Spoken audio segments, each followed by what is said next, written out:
Olá, tudo bem? Com as últimas atualizações do DaVinci Resolve, as pessoas que usam o Avid Media Composer estão mais do que nunca bem encaminhadas se forem migrar para o DaVinci Resolve. Se você tem interesse pela área de cinema, televisão, séries, ficção, documentários e todo tipo de produção de grande porte, vou te explicar um pouco sobre o que é o Media Composer e por que o DaVinci Resolve cada dia mais está acenando para esse público. Talvez você já tenha recebido ou já tenha visto aí nas redes sociais timelines como essas aqui, e o que elas têm em comum é que todas foram feitas no Avid Media Composer.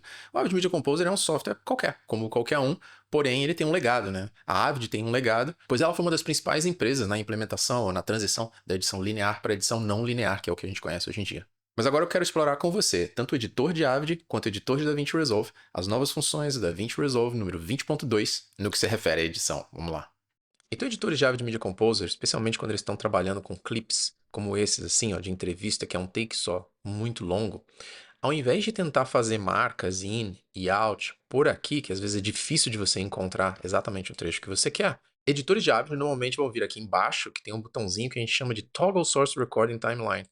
Por aqui, você consegue ter uma visão mais ampla, né, de todo o seu produto, né, do seu material bruto. Você pode dar zoom, né, e fazer um in e out.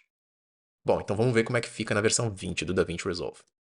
Então esse mesmo comportamento do Toggle Source Recording Timeline do Avid foi adicionado no DaVinci Resolve na versão 20. Então aqui por cima, ó, a gente tem um Source Tape e a gente tem um Timeline. Quando eu pressiono o Timeline, é a minha maneira de temporariamente ver esse conteúdo aqui na Timeline. Por que eu ia querer isso? Se eu voltar para cá, para você ver o comportamento padrão, ele funciona bem com clipes curtos, mas quando você tem um clipe muito longo, para navegar aqui não é muito bom. Mesmo se a gente ativar aqui a opção Show Audio Waveforms in Source Clip, que nos dá uma ajudinha, né? Porque a gente tem as formas de onda, ainda assim fica ruim da gente navegar aqui, porque por mais que eu arraste um pouquinho, na verdade eu acabei andando muito. Editar por aqui não é muito bom. Então, a gente usa aqui a função Timeline, para temporariamente a gente usar essa visão expandida, onde eu tenho zoom, onde eu posso ampliar, posso ver a waveform maior, posso tirar aqui o Media Pool e conseguir de verdade escolher aqui só o pedacinho que eu quero, tá bom? Então essa função é mais para in e out, para você fazer uma marcação. Agora na versão 20.2, eles foram um pouquinho além. Se você supostamente quiser esse material inteiro, mas você quiser dar uma eliminada aqui nesses momentos aqui de silêncio, né? Dá para ver aqui que é só bate-papo, né, da direção, da equipe, da produção. A gente pode clicar. Aí aqui em cima procura o menu Clip, Audio Operations, e aqui você tem uma função chamada Ripple Delete Silence. Com isso aqui, a gente ganha uma janelinha para a gente poder ampliar, e aqui eu posso dar uma considerada do que ele considera silêncio. São esses momentos aqui mais baixos, tá? Tudo isso aqui é regulável, aqui pelo threshold. Quanto menor aqui o valor, significa que ele está separando só itens que são mais baixos do que menos 39. São poucos itens que estão abaixo de menos 39. E se eu aumentar aqui, aí ele está pegando mais itens. Você pode deixar aqui uma margenzinha de manobra para o final, para o início, e ainda pode fazer um crossfade se você quiser. Quando apertar o Remove, ele vai remover esses trechos e junta todo mundo. Então aqui no Avid Media Composer, esse sistema aqui do lado esquerdo representa o que você tem de material bruto e aonde você quer que caia na timeline. Então o que você está vendo aqui de verde água representa aqui o material bruto. É esse material que a gente tem aqui. E azul é onde a gente quer que caia na timeline. Então se eu pego o nosso conteúdo aqui, habilito o track V1 e habilito, por exemplo, só o áudio 1, na hora que eu fizer a edição, você vai ver que vem aqui o vídeo e vem o áudio 1, não veio o áudio 2. Vou voltar. Se eu editar só o áudio 2 e desligar inclusive o vídeo, na hora que eu fizer a edição, vai vir só o áudio 2. A bem da verdade, no Premiere tem um sistema, um mecanismo muito parecido, mas é muito mais comum você encontrar editores de Avid que usam essa metodologia, enquanto usuários de Premiere geralmente editam mais arrastando o material para a timeline, sem se preocupar muito com a ativação dos tracks, porque quando ele arrasta para o track que ele quer. Agora vamos ver no DaVinci. Então, nesse caso, eu estou na versão 20.1, ou seja, como sempre funcionou o DaVinci Resolve. Vamos dar uma olhada aqui. Eu tenho aqui um material bruto com 1, 2, 3, 4 canais. E esses 4 canais aqui desse áudio aparecem aqui para ativação dos tracks A1, A2, A3 e A4. Repara que quando eu tento arrastar, ó, ele imagina que eu estou querendo editar os 4 canais. Então, é graças a esses botões que a gente consegue escolher qual canal a gente quer ou não editar. Então, quando eu desativo aqui, ó, os 3, a gente consegue avisar o software que, na verdade, a gente só queria editar um canal, certo? Todavia, apesar de simples, pode ficar complicado para alguns iniciantes, porque você está vendo A1, aqui áudio 1, mas repara que se eu arrastar para cá, ó, agora eu vou ter aqui A1, áudio 2, A2, áudio 1. Então isso gerava um pouco de confusão para quem está começando, certo? Então, para ficar claro, o que esse botão da esquerda representa é o material que está carregado aqui. E você indica aqui qual dos canais você quer usar e em qual track da tua timeline você gostaria que ele fosse. Então, por isso que gera um pouco de confusão. Esse áudio 3, áudio 2, áudio 1 é apenas um nome, que você poderia escrever aqui, Chris, por exemplo, tá? Então, isso aqui não significa que você está no canal 2. Isso aqui não significa que você está no canal 1. O que isso significa é que o canal 1 do seu material bruto vai ser editado no track áudio 3.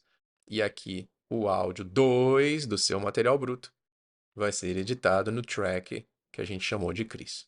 Então agora vamos ver como é que fica na versão 20.2 para frente, né, lançada agora em setembro de 2025.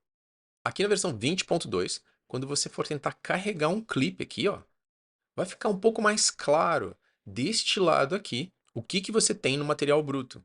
Então eu consigo ver por aqui que do material bruto carregado, ele é um material que não tem nenhum vídeo e tem 4 canais de áudio. Então a cor azul agora, a turquesa, está relacionado ao seu material bruto. E fica mais claro você entender aonde vai acontecer a edição. Então o A1 vai para o A1, A2 para o A2 e assim por diante. Em que situações isso vai acontecer? Quando você arrasta daqui para a direita e usa, por exemplo, aqui a função overwrite, você vai perceber que ele vai concluir a edição aqui no A1, 2, 3, 4. Quando você usa aqui um botão, também é a mesma coisa. Ou quando você usa o atalho do botão, nesse caso aqui, o F10. Vamos voltar. E o conceito do mapeamento ainda é o mesmo. Se ao invés de eu editar aqui no 1, 2, 3, 4, se eu quisesse editar o A1 no A5, o A2 no A7, e aí, por exemplo, o canal A3 não me interessa, o A4 não me interessa, repara que quando eu for fazer edição, aí você vai ver que só editou aqui o canal 1 deste lado esquerdo, caiu no track 5 da timeline, e o canal 2 deste canal aqui caiu no A7 da timeline. Então, vou voltar mais uma vez só para você ver outras formas de você manipular isso. Você me viu arrastando. Você também pode pressionar Alt no Windows, Option no Mac para ativar só um. Ou, se você repetir o comando, você vai perceber que ele faz o oposto. Ele ativa todos, menos o que você selecionou. Você também pode usar atalhos de teclado para navegar no que a gente chama aqui do Source Track Selector. Aqui no menu da timeline, você tem aqui Source Track Selector, e por aqui você tem os atalhos para selecionar vídeo, selecionar áudio, selecionar e desselecionar todos, além de mover para cima e para baixo. Esses botões aqui de ativação de track é usado no Avid não apenas para editar, mas também para você indicar para o software quais tracks que você gostaria que fosse afetado por uma certa função. Então, aqui, ó, coloquei o cursor aqui e vou apertar um botão para fazer um corte. Então, você vai reparar que ele corta tudo, inclusive essas áreas aqui que nem imagem ou áudio possuem, certo? Então, vou voltar. Dessa vez, ó, vou desmarcar todo mundo, marcar só o vídeo e vamos fazer de novo. Vou apertar o botão de corte e aí você percebe que cortou o vídeo, mas não cortou o áudio. Então agora editores de Avid vão encontrar também no DaVinci Resolve o mesmo comportamento, simplificando ainda mais a migração de um software para o outro. Bom, então vamos ver como é que fica na versão 20 do DaVinci Resolve. Outro botão que mudou e acaba influenciando também na sua maneira de trabalhar é esse botão aqui. Se você não conhece ou não usa ou não sabe muito bem como ele funciona, não se preocupa. Ele é realmente confuso, porque na verdade são dois botões em um, que até é legal para o iniciante, para projetos pequenos, mas que limita um pouco em projetos maiores. Então qual era a primeira utilidade desse botão? Definir quais tracks vão ser atingidos e clips quando a gente executar uma certa função. Por exemplo, se eu quiser cortar. Se eu pressionar Ctrl B, eu consigo cortar aqui, e aí você está vendo que ele cortou vídeo, áudio e cortou esse áudio aqui. Mas e se eu não quisesse que esse último track tivesse sido cortado? Então vou voltar, e aí o que a gente faria era desativar esse auto track. Então aqui a gente está determinando, vou cortar de novo, que a gente quer que o corte aconteça aqui, aqui, mas não aqui. Então isso é uma função. Ele determina quais tracks vão ser afetados por alguma operação que você pretende fazer. O problema é que ele também tem outra função. Então, se eu vir para cá, vamos dar uma olhada aqui nesses áudios. Se eu tentar fazer um ripple trim aqui, certo? Só de um lado esquerdo, com o Trim Edit Mode ligado. Na hora que eu tentar ó, puxar, ó, você tá vendo que ele sai empurrando outras coisas juntos. Então esse botão aqui, Auto Track Select, também estava associado ao comportamento quando você vai executar Ripple, ou seja, empurrar coisas para frente ou para trás. Repara que se eu desativar aqui esses três, agora eu posso fazer o Ripple e aqueles três áudios não vão vir juntos. Então uma coisinha meio chata desse botão é que ele acabam sendo duas funções em uma. Então agora vamos ver como funciona na versão 20.2 do DaVinci Resolve. Aqui na versão 20.2, então, esse botão vermelho, a gente dá o nome de Auto Track Select e ele vai influenciar quais dos tracks vão receber o comando de alguma operação que você pretende fazer. Então, vou colocar de novo o cursor aqui e vou pressionar Ctrl B. Então, você consegue ver que como todos estavam ligados, ele cortou aqui, cortou aqui, cortou aqui. Vou voltar. E agora repara que eu vou desativar aqui nesse track e vou desativar aqui nesse track. Então, os áudios eu não gostaria que cortasse. Eu pressiono aqui Ctrl B e aí você está vendo que só o vídeo foi cortado. Então, a ideia de cortar foi só um exemplo, mas outras operações também vão funcionar. Por exemplo, aqui, ó, nesse caso, vou descer aqui um pouquinho a minha visualização. Vamos supor que eu queira fazer um match frame, ou seja, apertar esse botão aqui ou a letra F para apresentar o conteúdo nesse monitor da esquerda. E aí? O DaVinci vai apresentar esse ou esse. Então, isso vai ser determinado pelo Auto Track Select. Se eu desativar todo mundo aqui, basta clicar e arrastar, ó. Desliguei todo o áudio. E agora venho e pressiono aqui o Match Frame. Repara que ele levou em consideração o track que está mais alto. É o mais comum, é o que você estava vendo aqui. Mas se eu quiser fazer um Match Frame do track de baixo, eu poderia ter desativado aqui o Auto Track Select do V2 para o DaVinci entender que é esse track que eu quero fazer um Match Frame. Pronto.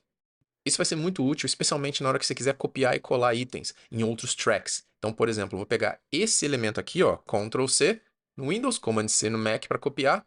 E se eu quisesse colar aqui, ó, no início, só que no track superior, eu não conseguia em versões anteriores. Eu ia colar e ele ia sempre colar para o mesmo track. Isso aconteceria apertando esse botão, não apertando esse botão, usando o Auto Track Select, qualquer botão não ia funcionar.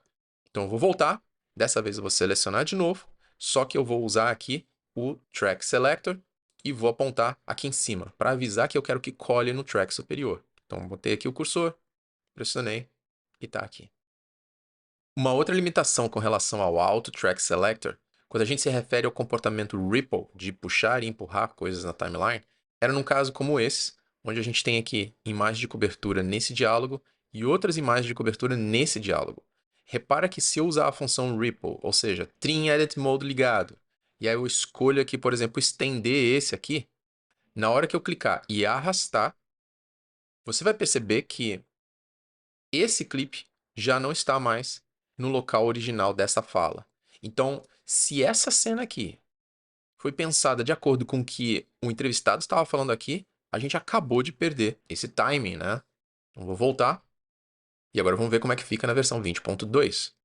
Então, na versão 20.2, a gente vai ter esse botão aqui, que é o que a gente chama de Sync Lock. E, como eu falei, é ele que vai cuidar das operações de Ripple, ou seja, de empurrar e puxar itens da timeline.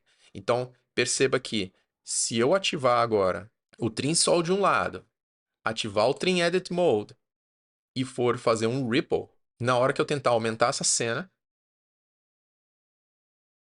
o que você vai perceber é que houve um corte aqui. Ele cortou essa fala. E mais importante, não é você entender o que ele fez, mas por que ele fez. Ele fez para garantir que esses outros três itens aqui de cobertura continuem alinhados com a fala que aconteceu aqui. E aí você deve estar me perguntando, poxa, mas agora eu gerei um problema aqui, vai ficar um silêncio aqui. Sim, gerou um problema, você vai ter que corrigir, mas esse é um problema muito mais fácil de você corrigir, de você pensar o que fazer, se você vai botar uma música, se você vai botar uma outra fala, se você vai deixar aqui uma respiração. Agora, o problema que você não quer ter é um problema de perda de sincronismo aqui, de todo esse material aqui, que foi editado cuidadosamente com essas falas aqui. Esse é um problema muito mais complexo de corrigir e de reverter. Dito isso, eu vou fazer aqui um Ctrl Z, voltei aqui ao estágio anterior, e se você por algum motivo precisar do comportamento anterior, é muito simples. Basta você desativar aqui o Sync Lock. Quando você desativa o Sync Lock do track de cima ou do track de baixo, tanto faz, você está dizendo que você está disposto a perder o sincronismo. Então, eu vou aqui clicar de novo, vou arrastar, e aí você vai perceber que esses itens agora foram tirados de contexto das falas que eu tinha preparado antes, em compensação manteve o corte assim. Então é importante você entender, sempre que a gente faz um insert, um ripple delete, ou aqui um ripple trim, alguma coisa vai ter que mudar. O que você vai decidir aqui então com o sync lock é o que você quer que mude. Nesse caso, perdi sincronismo desse conteúdo, né? Contexto com as falas. Se eu não quero isso, eu vou voltar, ativa aqui o sync lock, que quando eu puxar, eu vou gerar aqui um momento de silêncio, que eu tenho que pensar o que fazer. Em compensação, tudo aqui para frente vai estar preservado. Acho que o que é mais importante vocês entenderem é que agora você tem um botão para cada coisa, não é um botão que faz duas coisas diferentes. Isso vai facilitar bastante o fluxo de trabalho e eliminar um monte de cliques e setagem de tracks de acordo com a operação que você queira fazer. Então, mais uma vez, você está vendo aqui que o assunto aqui é flexibilidade. É só flexibilizar mais as conexões. De qual track você vai cabear, de qual áudio que você vai colocar, em que track e tudo mais. Talvez com uma timeline pequena, com 2 tracks de vídeo, 3 tracks de áudio, talvez você nunca tenha pensado nisso, mas lembra que isso está pensado para workflows com 20 tracks de vídeo, 80 tracks de áudio ou até mais. Outra modificação feita está ligado aqui a esse botão aqui, que a gente chama de Dynamic Trimming. Caso você não conheça, é a maneira de você aparar ou mudar o ponto de corte durante o playback usando as teclas J, K e L. Então aqui eu vou mudar o ponto de corte para a esquerda,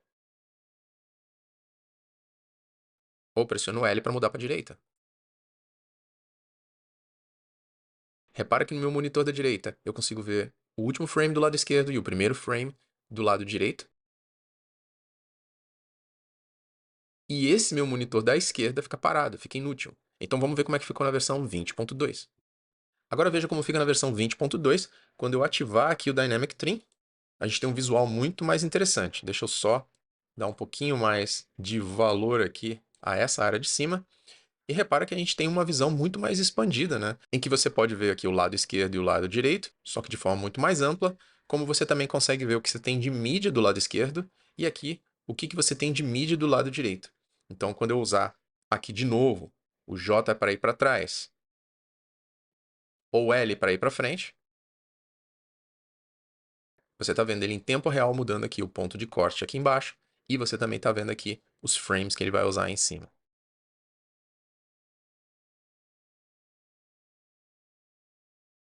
Esse é um recurso maravilhoso para quem trabalha com ficção. Usuários do Avid Media Composer, especialmente de cinema, adoram esse recurso. Já existia no DaVinci Resolve há muitos anos, mas agora com esse novo visual ficou ainda muito melhor.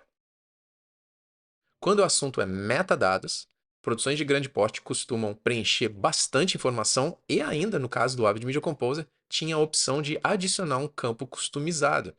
Então aqui eu vou criar um campo chamado locação, por exemplo. E aí eu poderia começar a preencher aqui.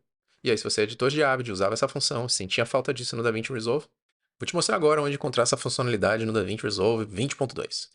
Então, na versão 20.2, se você vir aqui no lado direito, onde você tem um painel de metadados, você vai encontrar aqui essas 3 bolinhas aqui, que vai te abrir aqui a opção Create Custom Metadata. Quando eu clicar aqui, eu posso digitar um campo que eu quiser, vou fazer a mesma coisa, locação. Aqui eu posso ir um pouquinho mais longe, porque não é só texto, mas eu posso colocar outros tipos de campo, como um campo numérico, um campo de timecode, ou até um campinho de caixa de ligar e desligar, mais ou menos como esse aqui, ó, good take, beleza? Eu vou deixar aqui no text input. E aí, na hora que eu quiser digitar alguma informação sobre a locação, eu vou vir aqui, nesse cantinho, e vou procurar aqui a opção Custom. Então aqui é onde vai ficar tudo que foi você que criou. Então tá aqui locação, e aí eu posso digitar e manter ainda mais controle e organização dos meus projetos no DaVinci Resolve. Então é isso, editores de Avid, mais do que nunca sejam bem-vindos ao DaVinci Resolve. Tenho certeza que agora vocês vão se sentir muito mais em casa. E você, editor de DaVinci Resolve, espero que você tenha entendido as mudanças, entendido de onde elas vieram e tenha principalmente entendido que elas só vão vir para agregar mais flexibilidade para você. Então eu vou ficando por aqui, um abraço e até a próxima.